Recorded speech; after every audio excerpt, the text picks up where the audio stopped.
Welcome to episode 715 of Salsido Paranormal. I'm your host, James Salsido, and tonight I'm sharing true paranormal stories from the web. As always, you can find all episodes of the show along with links to social media and other ways to contact me at the podcast page, and that is salsidoparanormal.podbean.com. Excuse me, I don't know what's going on with my voice lately. Anyway, that is SALSIDO paranormal.podbean.com. Always happy to hear from you all, whether you have comments or questions or topic suggestions or accounts of paranormal experiences, whether they're your own or from others that you trust. Happy to read them or have you join me on the show to talk about them. As always, I want to thank everyone for listening, whether you are here for the live streams on Discord or if you listen to the podcast or YouTube feeds, or if you listen on the Troubled Minds Radio Network, KUAP Digital Broadcasting. Excuse me. There you can hear replays of 2 episodes of my show every night at 6 p.m. Pacific, 9 p.m. Eastern, right before Michael Strange and Troubled Minds Radio comes on. And as always, I want to thank Michael Strange for having me on the network and putting my shows up there. If you'd like to support my show, you can share the show with others and rate and review it on your favorite podcast platforms. You can find books I've written over on Amazon, paranormal fiction and nonfiction. You can also sign up for the Patreon page and get extra content there whenever I make that, and also get all the extra content that has already been put there on that feed. I believe there's around 20 episodes of mostly true paranormal stories from the web. And there will be a new show coming to that feed exclusively near the beginning of February of next month. So you'll hear about that once we get it recorded and uploaded. And I will also talk about it in the Discord because everyone is welcome to be there for that and to participate in it. So we'll get more details on that when it gets closer and go from there. You can also just make one-time donations through PayPal. Support is never expected, but always appreciated, as there are expenses in making these shows, from equipment to research materials to travel expenses in some cases. So that takes care of everything there. Thank you all for being here and listening.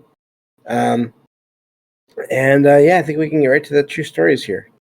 So, it's been a little while. I planned on sharing these stories last Monday, but that didn't happen. So I'll be almost just as surprised as you all are by whatever we cover in the show, because I've forgotten a lot since then. So, okay. So here we go. This first one says, "My husband and I are convinced our house is haunted, possibly by multiple ghosts. The house was built in the 1970s and has had many previous occupants.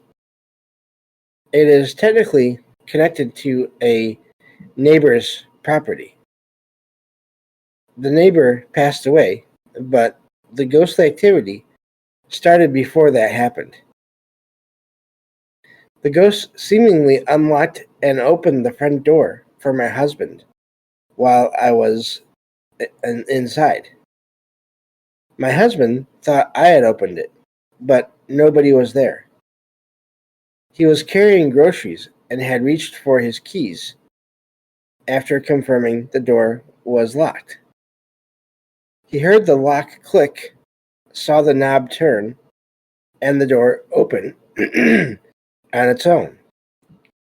I had locked the door earlier out of nervousness while being home alone. This means that the ghost..." Oh, wait, I'm sorry, I lost my spot. "Our cats were flicking their tails and staring towards the kitchen. I wonder if this means that the ghost is friendly. We are considering moving and have already started packing our things. We have had other strange experiences, in the house as well. But this just happened. So I wanted to focus on that for now. And that's where that one ends.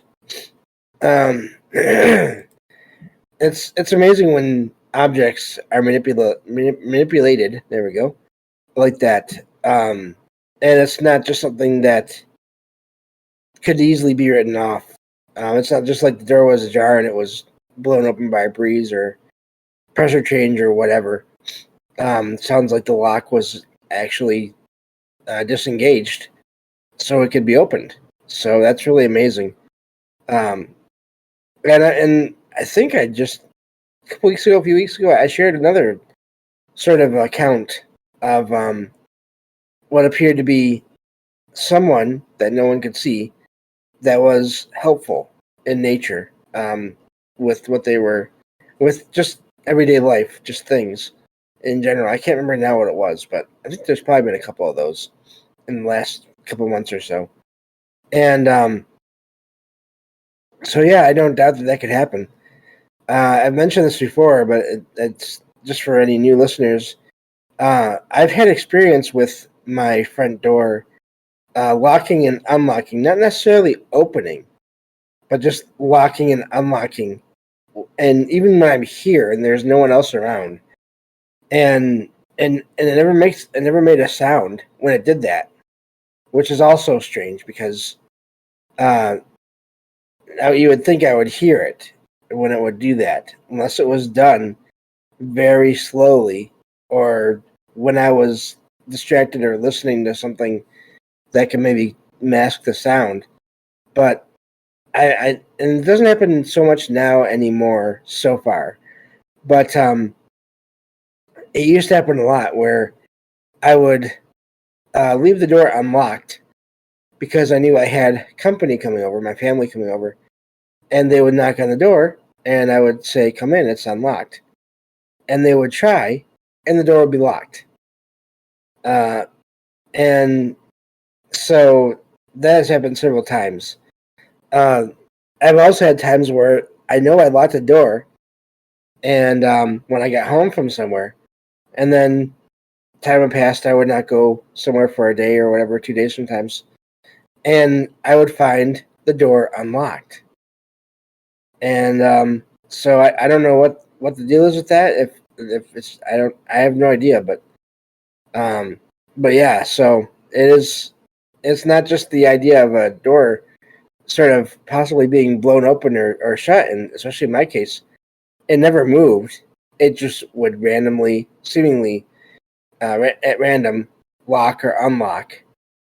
I even had times where I left the apartment to take out the garbage or whatever, and I because of the door unlocking or locking, I always brought my key, and there were a couple of times where I was kind of wondering, am I going to be locked out, or is it going to lock on me? And but never did that when I was taking out the garbage or whatever, so that's good. But yeah, it would do that a lot on and off it did that for several years on and off, just random manipulation of the door lock. So that was weird. So that true story made me think of is my own experience with that. So not quite the same or as extreme, but I don't blame the family there, the couple there, for wanting to move, even when things are not meant to be threatening or unsettling or whatever. It can still be. It can still be frightening if you're not used to it, or if you really don't want anything to do with any of that. I can understand that would be something that they wouldn't want to deal with. So, moving on to the next one here. Let's see here. This one says, I live alone with my cat. My basement is empty, with concrete walls, no windows, and nothing stored inside. At night, noises come from the basement. I hear faint shuffling, crackling fire, or popping sounds, similar to something burning. My cat avoids the basement door entirely. If I bring them near the door, they hiss at it.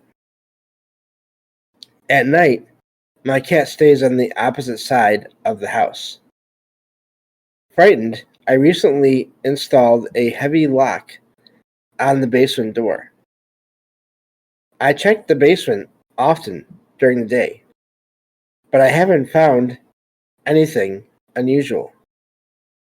Despite these precautions, I still hear these noises at night.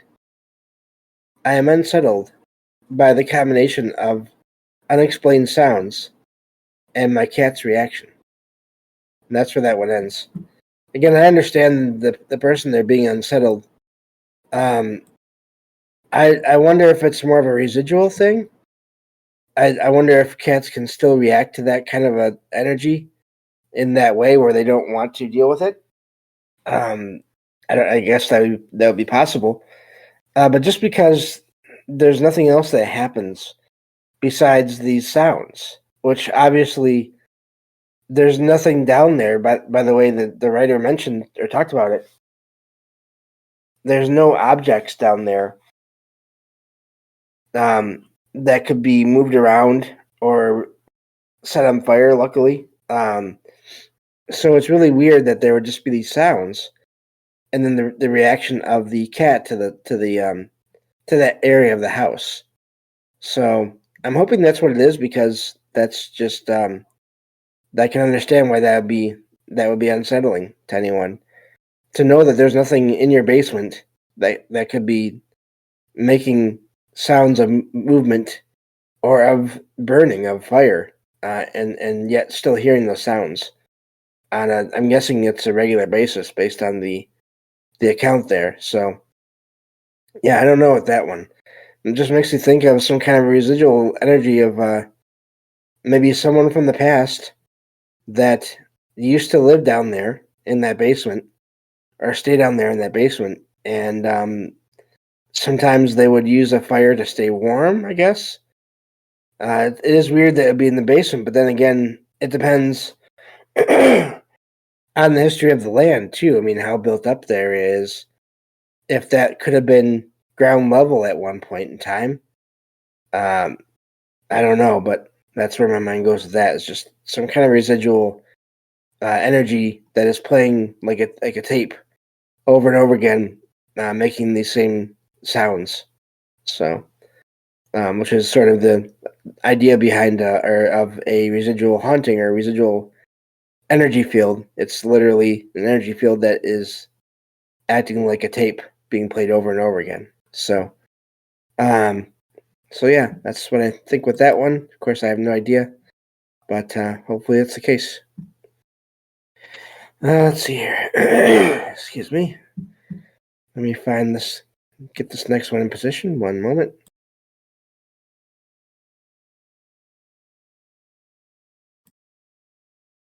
Okay, so this next one is a little bit longer, so I have to make sure I have it all in view. There we go. This one says, I have always been skeptical about paranormal activity and think that I may be an atheist. I was at a park with my best friend 2 hours ago. We were relaxing and joking around. While I stepped away to a nearby bush, I saw a small, fast, bright light moving right to left in front of me. The light appeared to be floating and moved rapidly for 1 or 2 seconds before disappearing. It was located about 3 to 4 meters away and not overhead. I didn't see any source for the light, which made it hard to tell what it was or where it was coming from. Cars were not allowed in the area, and there was no one else nearby on foot either. My friend, who was nearby, also saw the exact same thing. We were both sober at the time. There's a church next to the park. I was frightened and froze once I saw the light.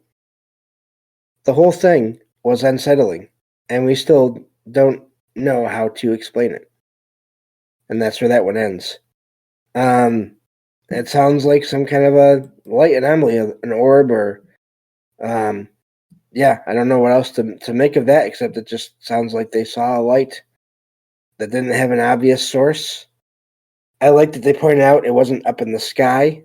I don't know. It doesn't really say the size of the light, so I don't know if some kind of a drone could be behind that. But then for it to vanish, I don't know. It's that's a neat one, and I like to share the ones about lights still, because even though yes, there are devices that can make lights that can fly around, these sightings of lights have been happening throughout time. So I don't think it's all just it can all be explained by modern or fairly modern technology.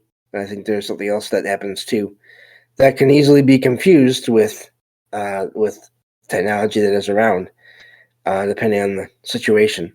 So, but moving on to the next one here.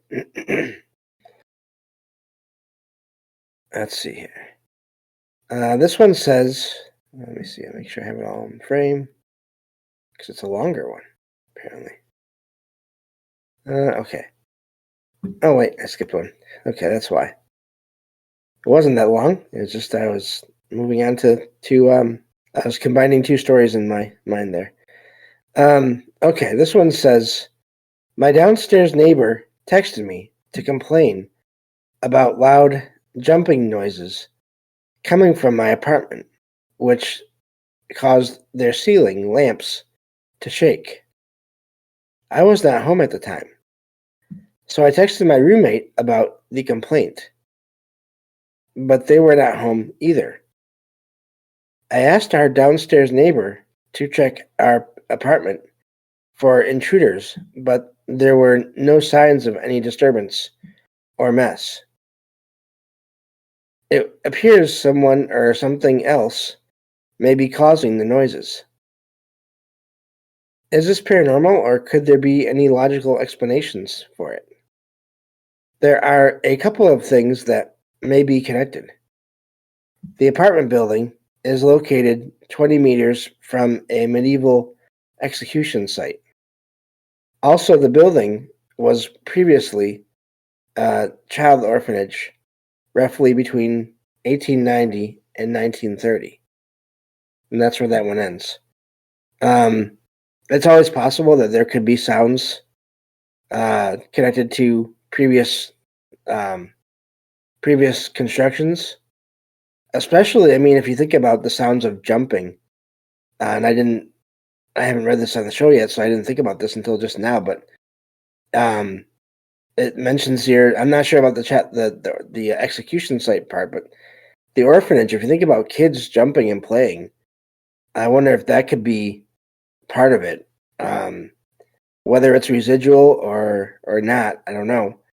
But just thinking about kids running around and jumping and playing within this building that was once their home, possibly, that makes sense to me in a way. Of course, it's impossible to know, but yeah, I wonder about that. That seems like it could be an explanation for the activity. But it's always amazing when you get these accounts of people reporting things and thinking it's their neighbors, and then finding out their neighbors aren't even home, and then finding no evidence of any kind of a break-in. And I apologize for the sounds of my heater. It is Michigan, and it is rather cold out lately. So, but yeah, I don't know. It seems like that's a possibility there with the orphanage, and it could be. It's not to say that has to be it. That it has to be the spirits of children or the residual energy fields of recordings of the activities of children. It's just that that is a possibility there. So yeah, I think that's all I have for that one. Moving on to the next one that I was trying to add on to the last one there. Let me see here. Okay. So this one, oops, that's not all in frame. There we go. I guess I have to scroll down. Okay, this one says, at 11 years old, I visited my friend's family's new property down south during the holidays. The property was large, with a creek, hilly terrain, and misty mornings. While feeding the chickens, ducks, and geese early one morning, I saw an old woman standing in the mist, staring at the house. The woman claimed the house was hers and asked, "You can see me?"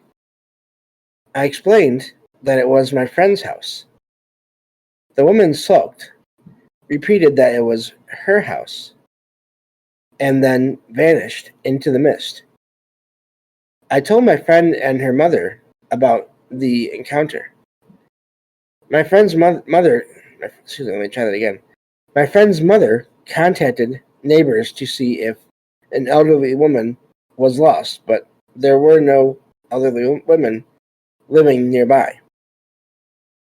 While preparing to feed the animals on another morning, I felt watched. The same old woman, appeared and screamed, "This is my house." Terrified, I shut my eyes, pushed my hands out defensively, and started crying.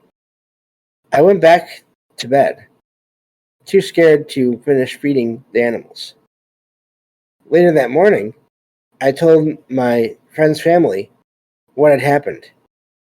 They explained that the house had been bought in an estate sale after the elderly owner, a woman, died in her sleep.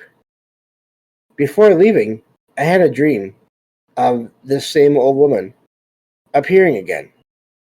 This time, she apologized and did not scare me.